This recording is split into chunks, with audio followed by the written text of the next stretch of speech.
इस वीडियो में हम लोग क्लास 8 भूगोल का पाठ दूसरा पढ़ने वाले हैं। पार्ट पहला का वीडियो पहले ही बना चुके हैं। अगर आप नहीं देखे हैं तो कमेंट बॉक्स में लिंक दिया हुआ, वहां से जाके आप देख सकते हैं। ठीक है, इस वीडियो में हम लोग इस चैप्टर का प्रश्न उत्तर हल करेंगे। तो देखिए, चैप्टर का नाम है भारत कृषि एवं सिंचाई। ठीक है, तो चलिए बिना समय गवाए वीडियो स्टार्ट करते हैं।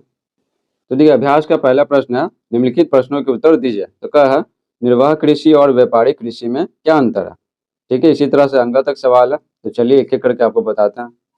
तो उत्तर लिखेंगे, जो कृषि केवल अपनी आवश्यकताओं की पूर्ति के लिए की जाती है उसे निर्वाह कृषि कहा जाता है। जैसे मान लेते हैं कि परिवार में 5 सदस्य हैं, तो उनके पास जमीन कम है, तो उस जमीन से उतना ही उत्पादन हो पाता जितना खुद का पेट भरे। ठीक है, वो बाजार में बेचते नहीं है, तो उसको कहेंगे निर्वाह कृषि। ठीक है, किसी प्रकार से जीवन निर्वाह हो रहा है। और जिस कृषि का मुख्य उद्देश्य बाजार में फसल बेचना हो उसे व्यापारिक कृषि कहा जाता है। जैसे गन्ने का खेती, ठीक है, जो किसान गन्ने की खेती करता है ना, तो उनका मुख्य उद्देश्य क्या होता है कि फैक्ट्री मालिक को बेच देना। ठीक है, किसी फैक्ट्री को बेच देना जो चॉकलेट बनाए, ठीक है, चीनी बनाए, मीठा बनाए, है ना। ये हो गया क्या, व्यापारिक कृषि। हाँ, देखिए चावल के उत्पादन के लिए किस प्रकार की जलवायु होनी चाहिए। तो देखिए, चावल के उत्पादन के लिए ना गर्म जलवायु भी चाहिए, ठीक है, गर्मी भी चाहिए, और साथ ही साथ क्या, वर्षा भी चाहिए, ठीक है ना, बारिश भी चाहिए, पानी भी बहुत ज़्यादा चाहिए, समझे। तो उत्तर लिखेंगे, चावल के उत्पादन के लिए मानसूनी जलवायु होनी चाहिए। मानसूनी जलवायु मतलब क्या है, गर्मी भी रहता है और साथ ही साथ बारिश भी होता है। ठीक है, तो पानी भी चाहिए और क्या, तापमान भी ज़्यादा चाहिए। अगर देखिए, भारत के मुख्य कपास उत्पादक राज्यों के नाम लिखिए। तो उत्तर लिखेंगे, भारत में कपास का उत्पादन महाराष्ट्र, गुजरात, मध्य प्रदेश, पंजाब, तमिलनाडु, कर्नाटक, हरियाणा आदि राज्यों में होता है। ठीक है, कपास का उत्पादन। अगर देखिए, भारत में चकबंदी से क्या लाभ हुए हैं। तो उत्तर लिखेंगे, चकबंदी से निम्न लाभ हुए हैं। पहला क्या है, किसानों की बिखरी जमीन एक स्थान पे हुई है। ठीक है, जैसे किसान का जमीन एक यहाँ है, एक यहाँ है, एक यहाँ है। ठीक है, तो इसको क्या कर दिया गया, ये जो बगल वाला जमीन है ना, यहाँ पे बगल वाला जमीन, तो इसको क्या बोला गया है कि तुम जमीन वाले दे दो। ठीक है, और ये वाला क्या, अगर इस आदमी का नहीं जमीन यहाँ पे है, ठीक है, तो इसको बोल दिया गया ना, इसको ये वाला जमीन दे दिया गया और इसको ये वाला जमीन दे दिया गया। मतलब इस तरह से एक्सचेंज कर दिया गया, ताकि जमीन है ना सब एक जगह पे, एक व्यक्ति का ना एक जगह पे हो जाए।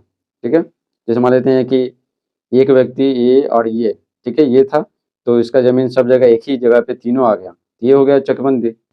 तो इससे क्या फायदा हुआ चकबंदी से, किसानों की बिखरी जमीन एक स्थान पे हुई है। किसानों के पास किसानों के समय की बचत होती है। ठीक है, जैसे एक जगह पे मान लेते हैं 3 खेत था, ठीक है, पहले तो बिखरा हुआ था, एक यहाँ, एक यहाँ, एक यहाँ। तो यहाँ पर वो यहाँ पे पानी की व्यवस्था कराएगा सिंचाई के लिए, ठीक है, खाद ले जाएगा, तो एक जगह पर रहेगा तो अच्छा है ना। ठीक है, सब एक ही बार में सब कुछ हो जाएगा, सिंचाई भी, खाद भी दे देगा, तो समय की बचत होती है। किसान आसानी से बुआई, जुताई तथा सिंचाई कर लेते हैं। जैसे मान लेते हैं कि एक जगह खेत हो गया, तो एक बोरिंग करा देगा, ये यहाँ पे किनारे में करा देगा, तो तीनों जो खेत है, तीनों सबका सिंचाई हो जाएगा। इससे पैदावार में वृद्धि हुई है। ठीक है, पैदावार में वृद्धि हुई है। रख रखाव करने में ना आसानी होता है खेतों की, खेतों में लगे फसलों की, जिसके कारण पैदावार में वृद्धि हुई है। आगे देखिए, अंगा, हरित क्रांति क्या है, इसके प्रभावों को लिखिए। तो उत्तर लिखेंगे, वर्ष 1966 से 67 में हरित क्रांति के माध्यम से कृषि उत्पादन के क्षेत्र में क्रांतिकारी परिवर्तन आया। इस कार्यक्रम का उद्देश्य उन्नत किस्म के बीज, खाद, सिंचाई तथा आधुनिक यंत्रों के उपयोग द्वारा कृषि उपज में तीव्र गति से वृद्धि करना था। ठीक है, तो हरित क्रांति में क्या किया गया कि उन्नत किस्म के बीज, आधुनिक बीज इस्तेमाल किए गए, खाद इस्तेमाल किया गया, रासायनिक खाद, ठीक है, सिंचाई के आधुनिक साधन इस्तेमाल किए गए, आधुनिक यंत्र इस्तेमाल किया गया। ठीक है, गेहूं, चावल में क्या के उत्पादन में बहुत ज़्यादा वृद्धि हुआ। ठीक है, इसे ही हरित क्रांति कहते हैं। भारत में डॉक्टर MS स्वामीनाथन को हरित क्रांति का जनक कहा जाता है। तो याद रखिएगा, भारत में हरित क्रांति के जनक कौन थे, MS स्वामीनाथन।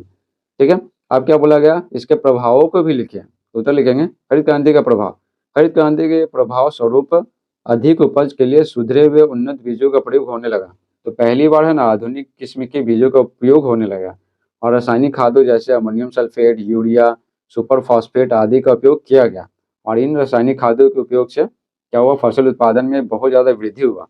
जैविक खाद का उत्पादन बढ़ाना, जैसे कंपोस्ट की खाद, ठीक है, तो जो जो सब्जियां हैं, फल है, ठीक है, पत्ते हैं, ये सब को सड़ा गला के क्या खाद बनाया गया, कंपोस्ट बनाया गया।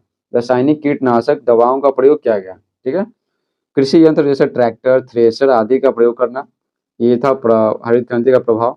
और फसलों की सिंचाई के लिए नलकूप, नहरों तथा तालाब आदि बनाने का कार्य किया गया, ठीक है ना, ताकि फसलों की सिंचाई अच्छे से हो सके और फसल उत्पादन में तेजी से वृद्धि हो सके। ठीक है, इस प्रकार से हम लोग क से अंग तक पढ़ लिए। अब देखिए दूसरा सवाल, रिक्त स्थानों की पूर्ति कीजिए। ठीक है, तो क है कृषि कार्य में कृषि के साथ साथ डैश को शामिल किया जाता है। किसको शामिल किया जाता है? पशुपालन को। ठीक है, पशुपालन भी कृषि के अंतर्गत ही आता है। ख है गन्ना, ठीक है ना, भारत की डैश फसल है। तो गन्ना भारत की क्या नकदी फसल है। ठीक है, नकदी फसल। इसका खेती किसान लोग क्यों करते हैं? ताकि इसको डायरेक्ट बेच सकें। ग है चावल के लिए डैश तथा डैश की आवश्यकता होती है। तो चावल के लिए ना अभी आपको बता ही चुके हैं, ठीक है, चैप्टर में। तो अधिक गर्मी, ठीक है, अधिक गर्मी और अधिक पानी की आवश्यकता होती है। ठीक है, अधिक पानी की आवश्यकता होती है, दोनों चाहिए। ग देखिए खरीफ की फसलें डैश में बोई और डैश में काटी जाती हैं। तो खरीफ जैसे धान की फसल है, समझे, बारिश का फसल है ये, तो ये इसको खरीफ फसल कहते हैं। तो खरीफ फसल है ना वर्षा ऋतु के प्रारंभ में बोई जाती है। लिखेंगे वर्षा ऋतु, ठीक है, वर्षा ऋतु के प्रारंभ, वर्षा ऋतु के प्रारंभ में बोई जाती है। और शीत ऋतु, ठीक है, शीत ऋतु के प्रारंभ में काटी जाती है। लिखेंगे शीत ऋतु के प्रारंभ में काटी जाती हैं। अंग है भारत में सिंचाई का सबसे प्रचलित साधन डैश है। तो सबसे प्रचलित साधन क्या है? नहर है। ठीक है, आगे देखिए तीसरा, निम्नलिखित के सही जोड़े बनाइए। फसल समय और यहाँ पे फसल है। तो देखिए फसल समय, तो धान आपको बताया था ना, चावल ये क्या था? खरीफ था। ठीक है, वर्षा ऋतु में बोया जाता। रबी है ना ठंडा, ठीक है, ठंडा में बोया जाता। रबी फसल गेहूं है। और जायद तो ये क्या गर्मी में बोया जाता। खरबूज तरबूज ये सब गर्मी में मिलता है। चौथा देखिए सही पर सही का चिन्ह तथा गलत पर गलत का चिन्ह लगाइए। ठीक है, तो क देखिए यहाँ पे सोनारा व सरबती धान की उन्नत किस्म है, ये गलत है। ठीक है, खास संरक्षण के लिए शीत घरों का निर्माण किया गया, बिल्कुल सही है। ये समझिए कि बहुत बड़ा फ्रीज है, समझा। चकबंदी में किसानों के खेत अलग अलग बिखेर दिए जाते हैं। तो नहीं, अलग अलग जो बिखरा हुआ खेत है ना उसको एक जगह पे लाया जाता है, समझे, तो ये हो जाएगा गलत। उत्तर भारत में नहरी सिंचाई का प्रमुख साधन है, तो बिल्कुल सही बात है। ठीक है, तो इस प्रकार से चैप्टर 2 समाप्त हो जाए। Thanks for watching.